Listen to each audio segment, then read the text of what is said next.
Assalamualaikum warahmatullahi wabarakatuh. Waalaikumsalam warahmatullahi wabarakatuh. Kita ketemu lagi ya ibu-ibu bersama saya Bidan Wina di kelas ibu hamil.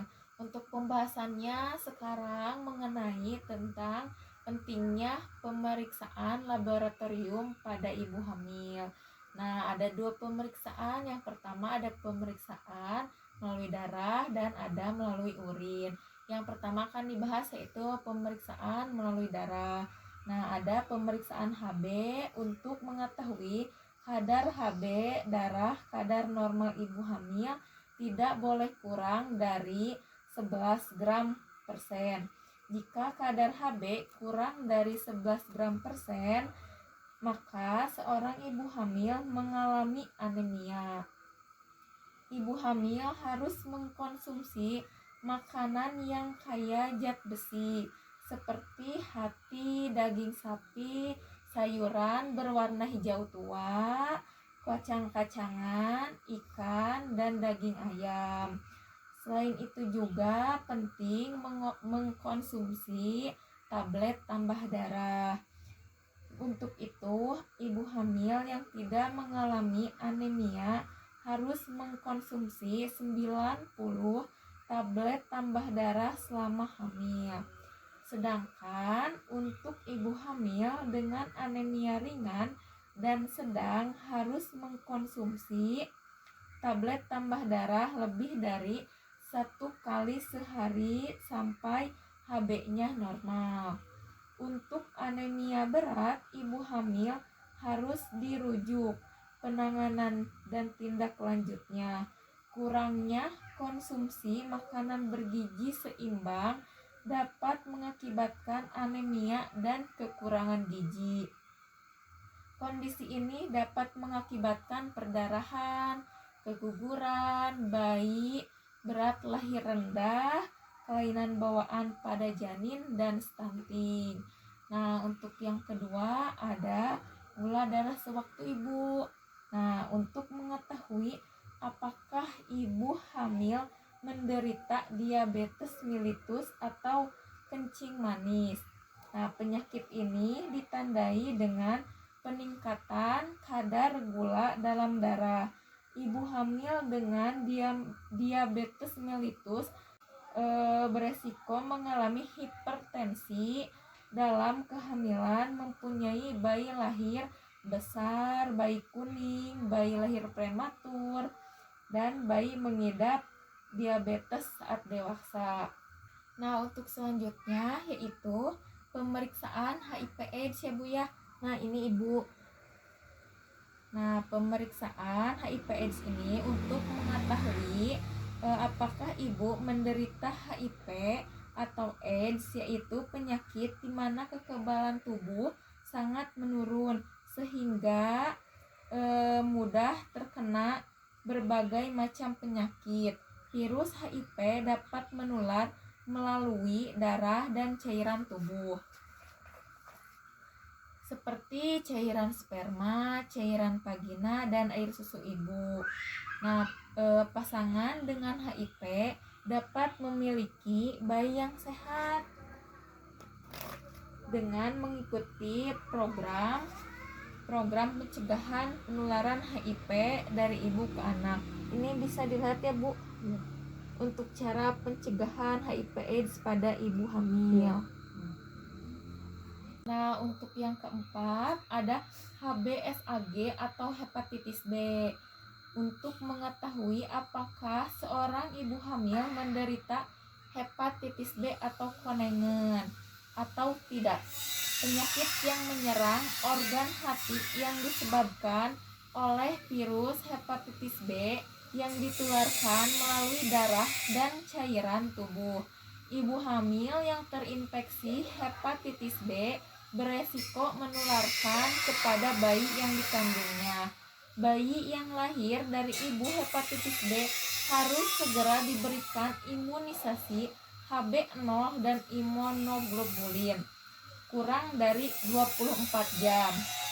Nah, yang kelima ada pemeriksaan golongan darah dan resus. Pemeriksaan golongan darah dilakukan untuk mengetahui golongan darah A, B, AB atau 0, dan resus darah ibu hamil resus negatif atau positif.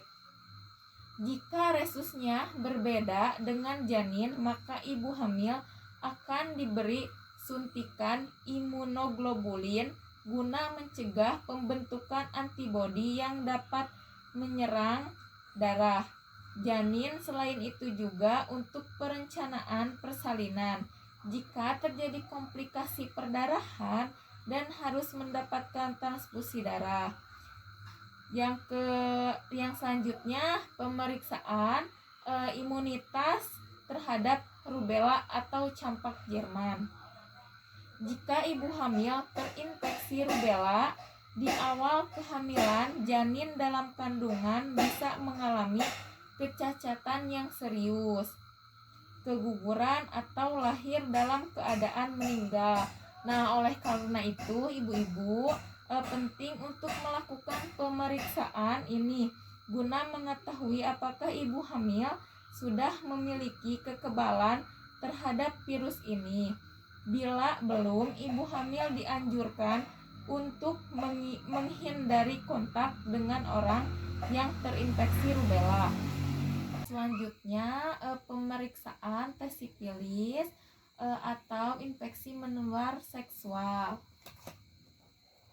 Nah, ini bisa dilihat ya Bu ya. Nah, ibu hamil dengan perilaku seks beresiko atau memiliki tanda gejala penyakit menular seksual juga disarankan untuk melakukan tes sifilis. Sifilis yang tidak ditangani dapat menyebabkan cacat berat pada bayi. Bahkan pada kasus yang fatal, bayi bisa lahir dalam keadaan meninggal. Bila ibu hamil didiagnosis memiliki sifilis, dokter akan memberikan antibiotik berupa penisilin untuk mengobati penyakit tersebut dan mencegah penularan infeksi pada janin. Untuk pemeriksaan laboratorium yang kedua ada pemeriksaan melalui urin atau air kencing ya Bu ya. Nah, pemeriksaan air kencing pada ibu hamil yaitu terutama pemeriksaan adanya protein dalam air kencing. Semua ibu hamil harus diperiksa proteinnya, terutama ibu hamil yang mengalami kenaikan tekanan darah atau dengan keluhan bengkak pada kaki, tangan, dan wajah, sakit kepala, penglihatan kunang-kunang atau gangguan penglihatan, nyeri ulu hati, atau bahkan kejang. Dengan adanya protein di dalam urin yang disertai dengan hipertensi merupakan tanda bahaya pada ibu hamil dan bisa mengancam keselamatan ibu dan bayi. Demikian pemeriksaan laboratorium yang diperlukan oleh ibu hamil ya Bu. Apakah ada yang ingin ditanyakan Ibu? Ada Bu. Nah, di manakah tempat di mana ibu hamil bisa memperoleh pelayanan pemeriksaan laboratorium tersebut Bu? Ibu bisa memperoleh pelayanan laboratorium ini di bidan praktik mandiri, dokter praktek, puskesmas, atau mungkin di posyandu.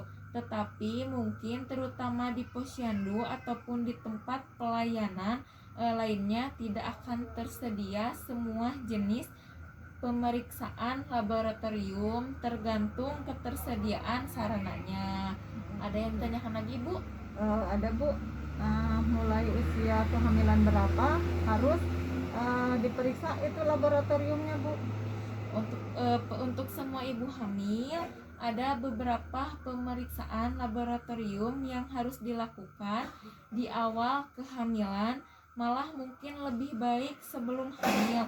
Misalnya pemeriksaan hemoglobin, infeksi menular seksual, tetapi bisa juga dilakukan saat kunjungan pertama pemeriksaan kehamilan yang sebaiknya dilakukan pada trimester pertama ibu. Tetapi bagi ibu hamil yang belum diperiksa laboratorium, boleh diperiksa berapapun usia kehamilan ibu. Oh, Jadi begitu ibu. iya Bu. Sudah paham ibu? Paham Bu. Bagaimana, ada yang ditanyakan lagi ibu? Cukup Bu. Jika tidak ada, saya cukupkan sekian. Sampai ketemu kembali di kelas ibu hamil selanjutnya ya Bu ya. Iya Bu. Terima kasih ibu yang sudah hadir. Wassalamualaikum warahmatullahi wabarakatuh. Waalaikumsalam warahmatullahi wabarakatuh.